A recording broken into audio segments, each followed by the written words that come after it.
Hey everybody, and welcome to my welcome to my one video about the Yashica Electro 35 GSN. This is a 35mm rangefinder camera. It has an on-body scene meter, and what that means is that the meter looks at the entire scene and determines what the shutter speed should be, and we'll talk a bit about how that works later in the video. It's pretty nifty. It has shutter speeds of 30 seconds to 1/500th of a second, 100% viewfinder frame coverage with parallax correction. Sometimes with viewfinders and rangefinders, the light coming into the viewfinder is different than the light going into the lens. So if something's close, the lens will take a different image than you see through the viewfinder. This has a system which corrects that. In fact, it's stunning. It's absolutely stunning. I didn't know that because I used this a bunch of times and I took pictures of things that were close up and I couldn't tell that the parallax correction was shifting around. It's that seamless. And the flash on this syncs at 1/30th of a second, which actually kind of surprised me because it's a leaf shutter. It would seem like it should sync at any shutter speed. The target market for the Yashica Electro 35 GSN was entry to mid-level rangefinder users. It's actually a very nice rangefinder, but it doesn't have a lot of manual functions on it. So it was designed for people who didn't want to think about shutter speed and aperture.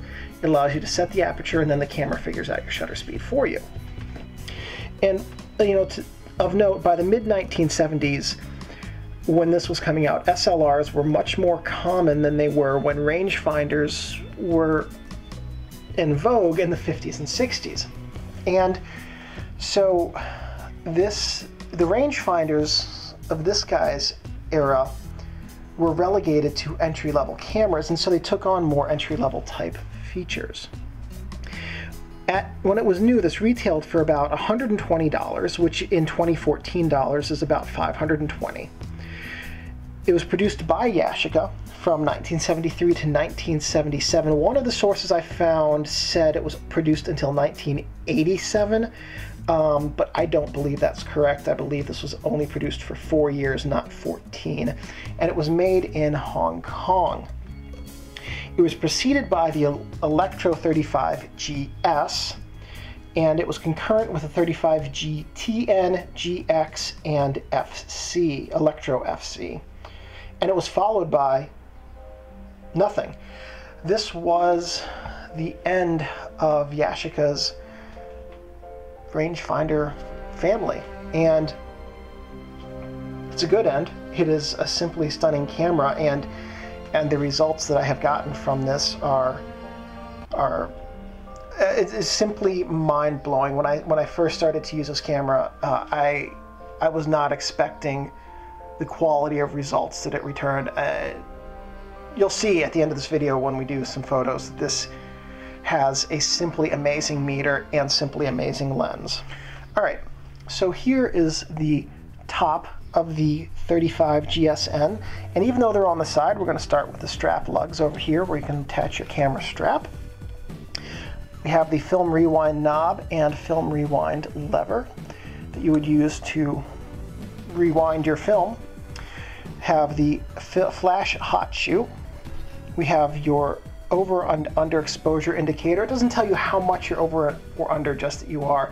You could be overexposed by 10 stops and have to make lots and lots of setting changes, and it's not going to tell you anything different than if you're overexposed by 1/4 of a stop.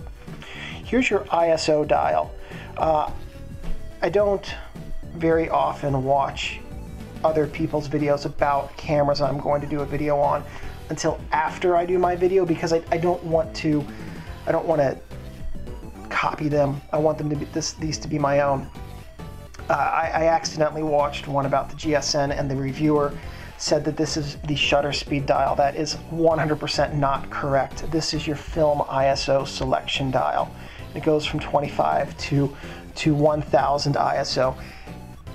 It is not for your shutter speed. Around the shutter release, we have the lock and unlock. And this prevents you from taking an exposure when you don't want to. We have the shutter release button itself right here. Film advance lever, which is a very strange shape. It looks good, but it's weird to my fingers to use it. And then over here we have the frame count and the battery check light. And you can see when the batteries are good, the light glows green. On the camera's back, we have the viewfinder window. And this is what you look through when you're setting up your scene to make sure that you're in focus. We'll talk about how that works in a bit. This is the battery check button. So this is the button I was pushing to make the green light light up. And then the film back right here. On the camera's front, we have the logo and nameplate over here. This is the whole lens assembly. The color Yashica 50mm 1 to 1.7, 45mm 1 to 1.7. On top of the lens, this is your focusing ring. And so you can focus from infinity down to as close as 2.6 feet. This little dial knob right here is your self-timer. This is your aperture selector from f1.7 to f16, and it's got some guides on it to help you with it. For instance, f16 sunny day, f5.6 cloudy day, f1.7 indoors. This is your shutter speed selector on the front, and you can select between bulb, which is as long as you hold the shutter button down, the shutter will be open. Auto, which will allow the camera to automatically select your shutter speed. And flash, which activates your flash sync and fires the shutter at 1/30th of a second. Now, as I said earlier, with a leaf shutter, usually the flash sync can be any speed. However, with this one, it is 1/30th because that's the shutter speed when you have the flash sync activated. Also on the front, here is your light meter window. Now it's important to bear in mind when you hold this camera, don't put your finger over this meter window, because if you do, there's no light that's going to make it to the meter, and your camera is going to think everything is a 30-second exposure, and that's embarrassing. And then here are your rangefinder windows. So the scene comes in through both windows here, and then as you focus, it comes into focus in the rangefinder and tells you when you are properly focused. And again, in a little bit, we'll talk about what that means and how it works. As I'm not actually going to take the camera apart, but I'll show you what mechanically is going on inside the camera when that happens. Over here on the side, we have the flash PC port.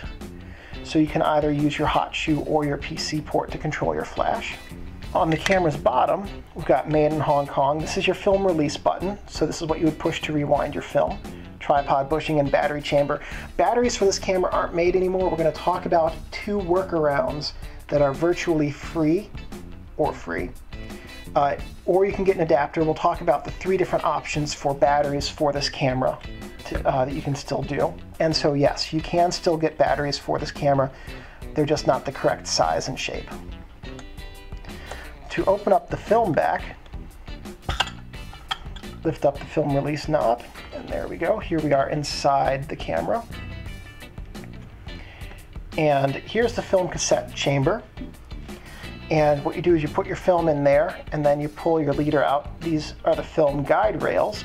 The top 2 keep the film from moving up and down, and the bottom 2, or the inside 2 rather, the outside 2 keep the film from moving up and down. The inside 2 work with the film pressure plate on the camera's back to keep it flat on plane. And you can see that there's the back of the lens inside of there. Here's the film tension sprocket, and this also helps keep the film flat on plane, but it also keeps film from going backwards to prevent frame overlap. And here's the film take-up spool. On the film back, we have the film pressure plate, which keeps the film flat, and then this little cassette spring, which helps to keep the film cassette in place during operation. So let's load some film here while we've got the back open. The film cassette just drops right in, drops straight down into this one, and then you push the knob in to hold it in place. pull out your leader, slide it into a tab here. There we go. So once you have your film advanced a couple of times, there we go. Now you would close the film back. But I'm not going to do that. I'm going to show you, ow, light bulb. I'm going to show you what's going on inside of your camera. So you would, after closing this, you would advance it a couple times to get your frame count to 0 or start or 1. Where I usually start them at 1. I'd rather have a dead frame at the beginning than a half of an image. So you would take your first picture, oops, and advance it the whole way through in one motion, and then bring it back. And then every time you advance it, it pulls it just a little bit further forward. And so you keep going through that. You take your entire roll of film, and then after you've taken 24 or 36 great shots, you push the film release button in and rewind it. Now bear in mind, as you're advancing the film rewind knob will turn. If the film rewind knob is not turning, then the film's not advancing, and you need to make sure that it's good. And one thing you can do to make sure that the film rewind knob turns is after you load your camera, tighten the film rewind knob. You don't want to hear the film cracking and creaking, but just tighten it until you get some tension. And that way, as soon as you start taking pictures, the film rewind knob will turn if the camera has been loaded properly. So let's talk about changing the battery. So what you want to do is grab your nearest Czechoslovakian 2 KCS, whatever this piece of currency is, and open the film back, or the battery chamber.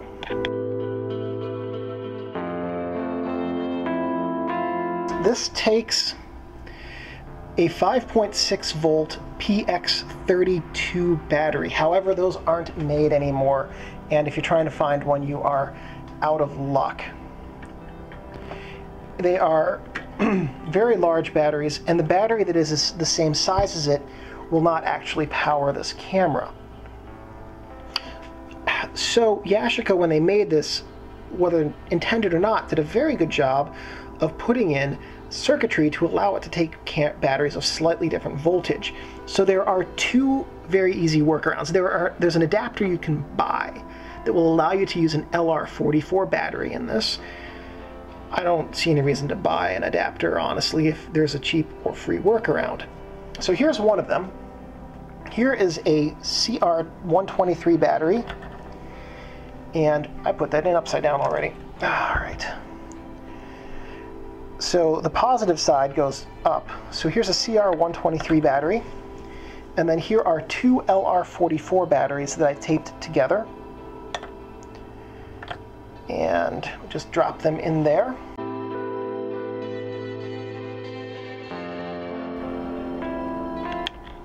You can do that without taping the LR44s together, but it's a pain. Now, let's see if that worked. Ooh, let's see if that worked. And it did. Got green light. So again, that first workaround is a CR123 battery and two LR44s, which are taped together. Here's the second workaround. This is a 4 LR44 battery. Now the first option gave you 6 volts, this option gives you 6 volts as well, both of which work fine with no detrimental effect on metering whatsoever. So what I did for the 4 LR44 is I wrapped it in a piece of bubble mailer and taped it so that it would be the proper width to go in here. Now I just have to remember which side is up. So put that in there, but you can see it's significantly shorter than the battery chamber. If I just put that in, put the battery cover on, there's not going to be any contact. So to remedy that, I have a spring that I've pulled out of an old dead flashlight that is too long, so that's going to provide tension and electrical contact. Now, big reveal, let's see if that worked. And it did. So either of those work just fine. Either of those give you proper electrical current to operate the meter and shutter and all of the other components. And Personally, I happen to like the single 4LR44 option better. It's a little bit less expensive once you have the spring, and it's a whole lot less fiddly than trying to jam 3 batteries in there. So the camera's flash. To use the flash, you want to make sure that your dial is set to flash up here like this one is, and then you would just put your flash in the hot shoe with X-Sync, or connect it via the PC port on the side here, also with X-Sync, and that gives you a 1/30th of a second flash sync speed. Now this camera has some special features to it. The first one is an operational feature, and it is the parallax correction in the viewfinder. So parallax is basically two things seeing the same thing from a different angle. So let's say you want to take a picture of your buddy over here.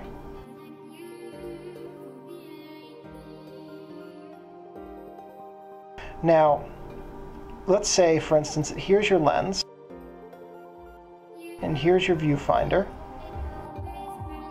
Your viewfinder is going to see the scene this way. Your lens is going to see the scene this way. So if you line up your viewfinder to take a picture of your buddy, and you're trying to get him, actually your viewfinder is going to see it a little bit more like this. So if you're trying to line up a shot where your buddy takes up your entire frame, you can do that right here by adjusting for parallax normally. This camera has a built-in parallax adjuster, and what that means is that no matter what you're, and now in most rangefinders this is worse the closer that the subject gets to the viewfinder. So what this camera does is that no matter how far the subject is from the viewfinder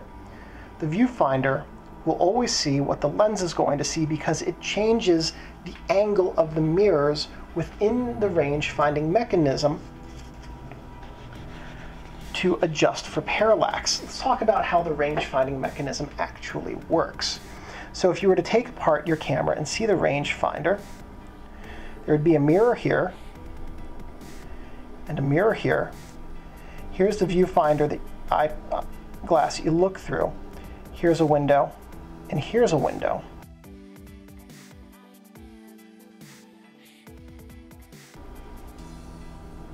Got your buddy over here, and you're going to take a picture of him. So the light from your friend comes into your eye this way, okay, through that mirror, but it also comes in this way through that mirror, bounces over, and then up to your eye. And so the rangefinder works as you focus your lens.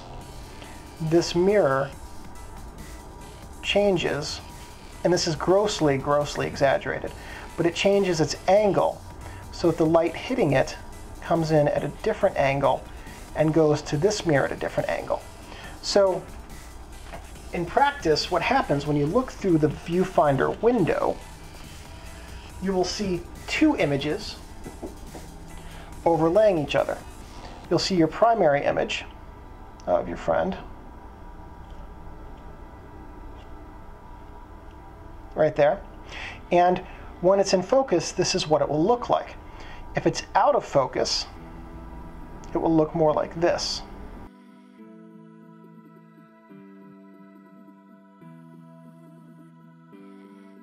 You'll see two copies of the identical image overlapping each other, and the more out of focus it gets, the further apart from each other the two images will become. And so you focus your rangefinder by adjusting the dial until both of the images overlap and you have a single image in your viewfinder. So another thing about this camera that is simply fantastic is that the shutter speed is completely stepless across the entire exposure range. And what that means is that, you know, if you see on your camera right now, you can set the shutter to 1/1000th, to 500th, 250th, and so on. Each one of those is a step. So this shutter, based on light meter data, can set itself to 1/500th. It can also set itself to 1/499th and 1/498th and 1/498 and a half. It has no limits on its shutter speed other than it cannot go faster than 1/500th and cannot go slower than 1/30th. I'm sorry, than 30 seconds. And so that allows this camera to have extremely, extremely precise metering. And I will say that of every rangefinder I've ever used, this has the best meter, and it has possibly the second or third best meter of any camera I've ever used. It is almost as good, if not as good, as the Olympus OM2N's meter, with the exception that this does not have through the lens metering, so it's metering from the scene, not from what's in focus. But it is still extremely accurate. And so it has one of the most, in addition to having a stepless lens, it has one of the most accurate light meters ever made. And as far as I know, it might have the most accurate rangefinder light meter ever made. It is nearly silent. So if you're interested in street photography and you don't necessarily want the people you're taking pictures of to know that you've taken their picture, this is a pretty good option because people really aren't going to hear you taking their picture. So as I said, this replaced the GS. The G and the GS and the GSN and the others. What that means is that the electrical contacts are made of gold. And that benefits you because they work well, they're extremely effective, very good conductors, and they last a long time because they're also resistant to corrosion. So these were cameras that were built to be used for a very long time, and I will tell you, they still run very, very well. And so this is one thing that's more of a quirk than a feature. On long exposures, the light meter whines like a siren when you take your image. So here's how I'm going to try to replicate the meter whine. I've set it to ISO 200 and f5.6, and I'm going to put my finger over the light meter so it thinks that there's no light coming in, and hold the button down because if I release this, it's going to close the shutter prematurely. So with long exposures, you have to hold the shutter button down.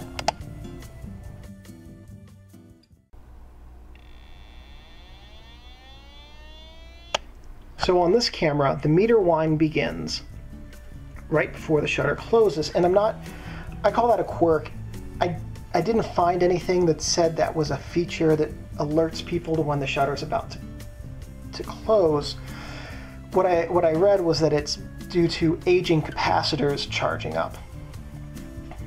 So there are a few things to bear in mind when metering this. It has a scene meter. It is not through the lens. And so the meter is going to see the light that is coming to it from all around, even places that aren't in the camera's lens range, and it's going to meter off of everything. There's not much you can do to change that. Just understand how that works, but also trust that the camera's going to take care of you because it has an extremely, extremely good meter.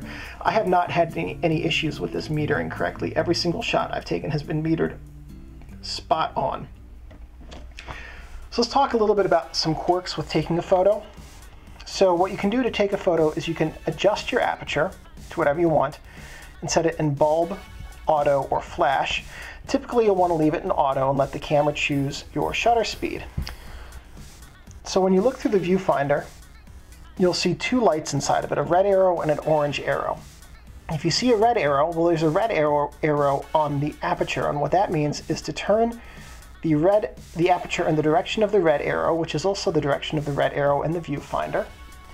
If you see the orange arrow, that means to turn the aperture in the direction of the orange arrow on the viewfinder, or on the aperture ring, which also points the same direction as the viewfinder. And here we are looking through the viewfinder. And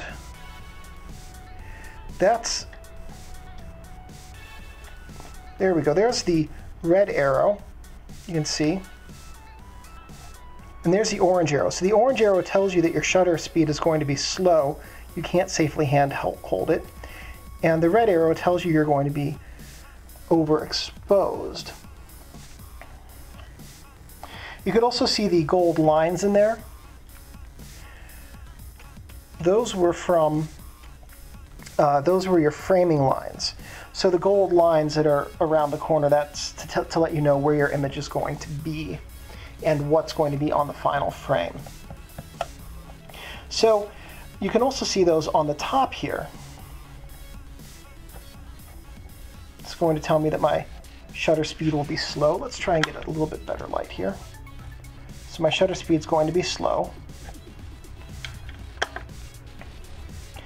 Or if it's the aperture is too fast, or if the aperture is too far open, I'm going to be overexposed.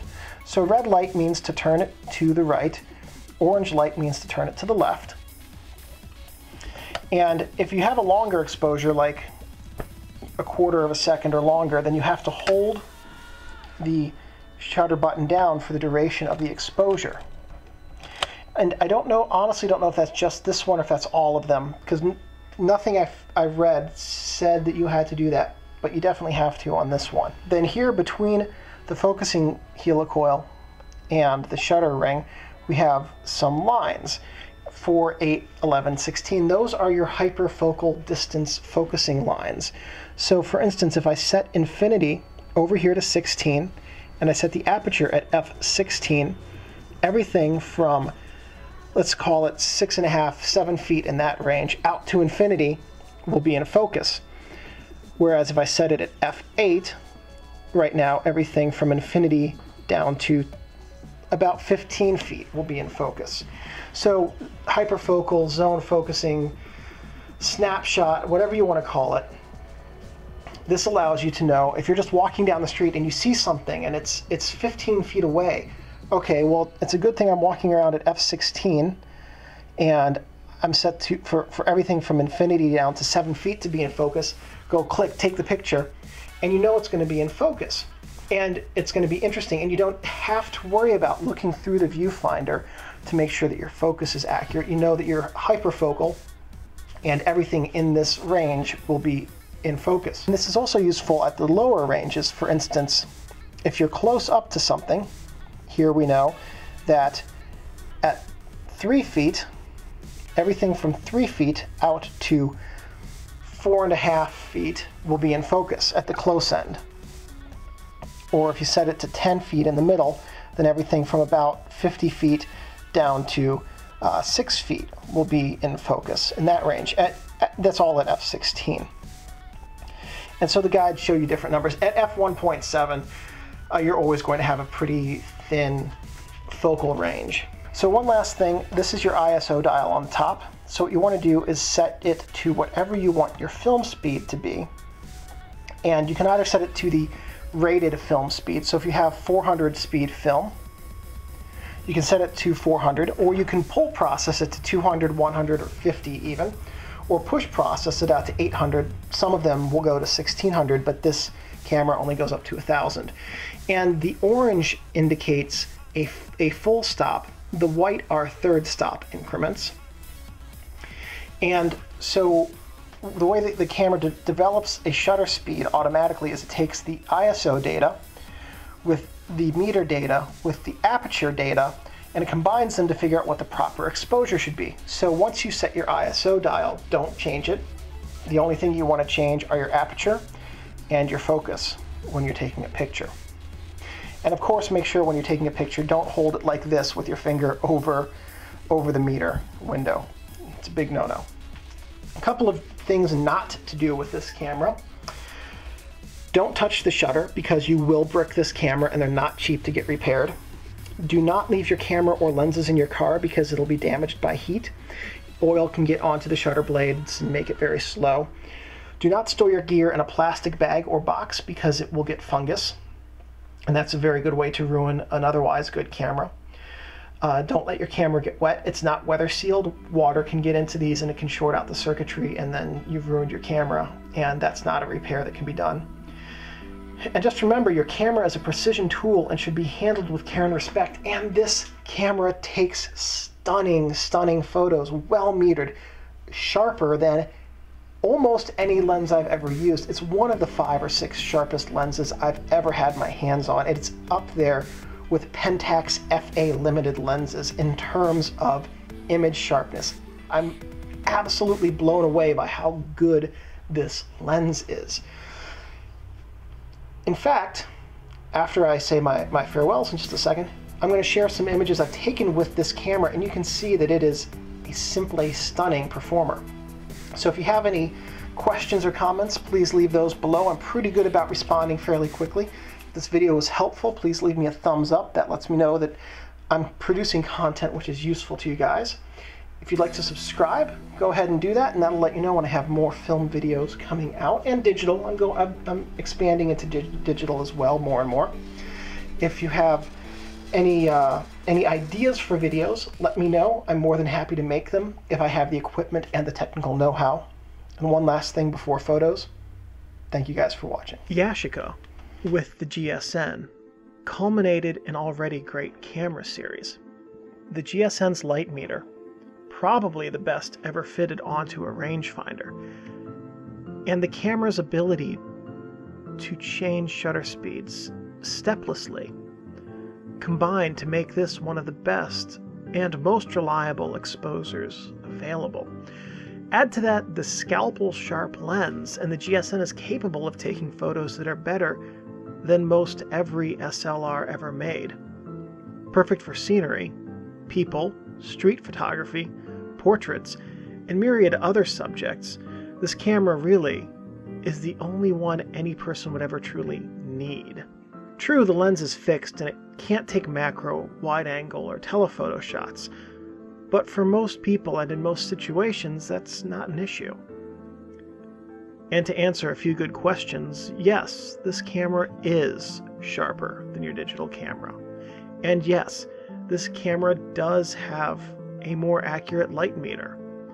And yes, it will probably be cheaper to buy and give you a shocking number of creative choices.